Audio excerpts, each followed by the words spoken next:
Hello，大家好，欢迎来到我的视频。今天呢，这支影片呢，我们要来跟大家讲一下最新的绿卡排期的状况。2020年10月份最新的绿卡排期已经出来了。那今天这支影片呢，我们会先跟大家讲一下，移民，这个职业移民的绿卡排期的状况。然后呢，我们再来谈一下亲属移民的排期的状况。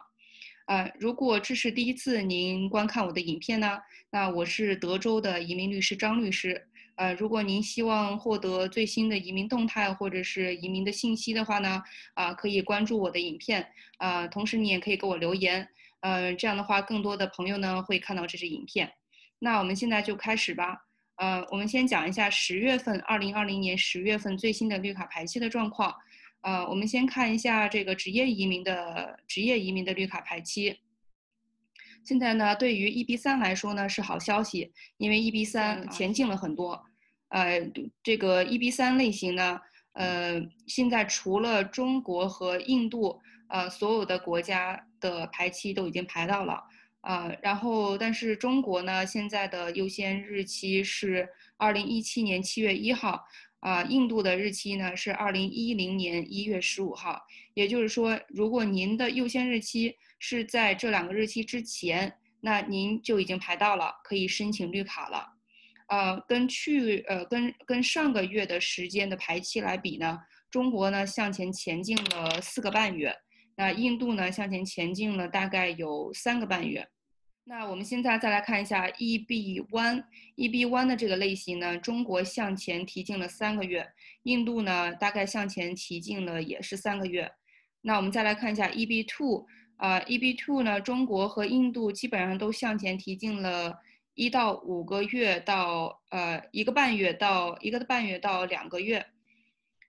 大家现在就是看这个职业移民的这个排期，我发现一个非常有意思的地方呢，就是EB2 比 EB3还要晚一点。这个 EB3呢，如果有这个申请 EB2 的朋友，你的这个绿卡，你的这个优先日期，如果到了 EB3的日期，如果您的优先日期是在2017年7月1号之前，那么您可以考虑降级你的 EB2，降到 EB3，这样的话您可以提早提交绿卡的申请。这个 EB3呢，主要是针对于 professional or skilled workers and other workers。professional workers 呢，就相对于比如说像医生或者是律师，或者是会计，或者是 accountant 或者 engineer。但是这个 skilled workers 呢，比如说像这个餐厅的大厨算是 skilled workers。那 other workers 呢，就比如说像 caregivers，就是这个带孩子的这种保姆。但是一般有这个本科学历以上的朋友们呢，大家一般都会申请是 EB2。EB1 呢有3种类型。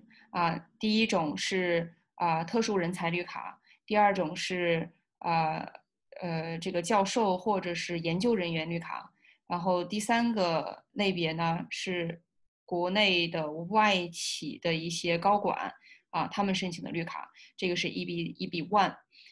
然后 EB2 呢，一般是有这个本科学历以上的人才可以申请的一种绿卡，叫 EB2。那很多人呢，一般有本科学历以上的都会优先选择 EB2，而不是 EB3。但是现在根据这个排期的状况来说呢，这个 EB3 排的还会比这个EB3 排的比 EB2 还要快。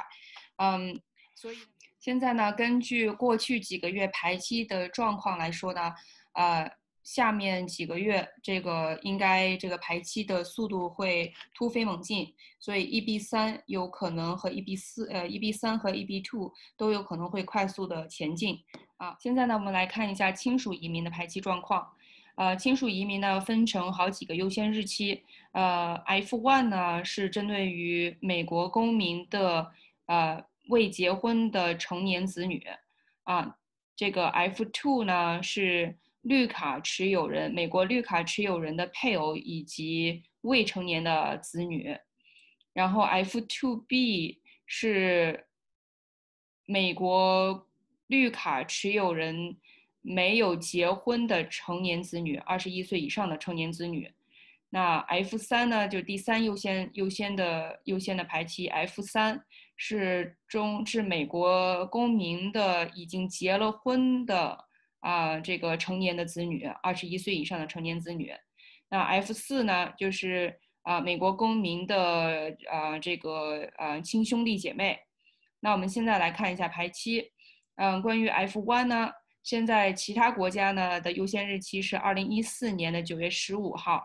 那中国出生的申请人的优先日期是2014年的9月15号。那就是说，在这个日期之前的，你的优先日期如果是在这个日期之前，那你就排到了。那印度呢，现在是2014年的9月15号。这个墨西哥呢是1998年的1月8号。Philippines 这个菲律宾呢是2011年12月15号。那我们再来看 F2A 现在全部都是这个不需要排期的。那 F2B 呢，其他国家呢是2015年的7月8号。中国呢也是2015年的7月8号。印度呢也是2015年的7月8号。那墨西哥呢是1999年的4月8号。这个菲律宾呢是2011年的8月1号。那我们再往下，这个 F3